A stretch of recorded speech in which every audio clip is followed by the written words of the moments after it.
السلام عليكم ورحمة الله وبركاته. السادات بيصبح وبيمسي وبيحيي كل اخواته يا مساء السعادة والروقان على كل متضايق وزهقان.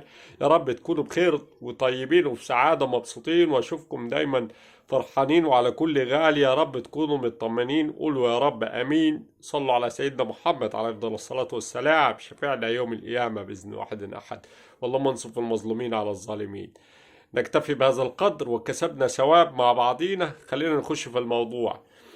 رمضان كريم، ورمضان كريم يعني أبو صيام، يعني لازم نمشي بالاحترام، ولازم نمشي على الفروض اللي مفروض علينا من آداب الدين بتاعنا الحنيف، ولازم يعني يبقى في ضوابط نمشي عليها. انت لما تيجي تشتري تلفزيون ولا اي معدة كهربائية، معدة ميكانيكية، بيكون معك كتيب اللي هو الكتالوج، اللي هو كيف تعمل المعدة. تمام.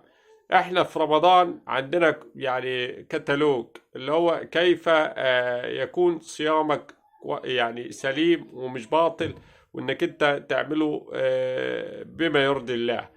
طبعا المفروض بقى بيبقى فيه صدق ونية طيبة، وأداء كل المناسك، وأداء كل الحاجات اللي يعني تلتز، يعني تخلي الصيام ما يبقاش باطل، يعني من حيث انك انت تبقى صايم على الأكل والشرب، وأهم شيء من الاتنين دول السلوكيات، تغض بصرك، كل حواسك تبقى صايمة، مركز مع طاعة الله والمولى عز وجل.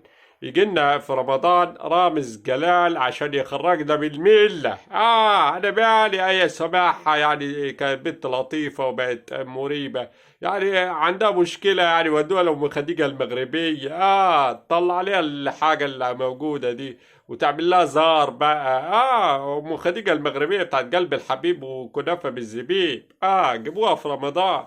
ما هو اي حشو انتوا بتعملوه وانا كمان بحشي، يا جت عليا، ما كله حلواني، اللي بنى مصر كان حلواني.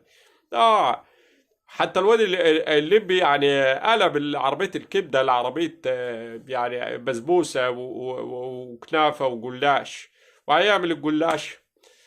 والله انا ناوي ان انا اعمل الجلاش عشان البت النوسة ترجع لي، يعني هو ده المراد. يعني لو عجبك الفيديو اعمل اشتراك، فعل الجرس، لايك، ورك، تعليق، شير، ويلا ده كان خلاصة الموضوع. سلام عليكم.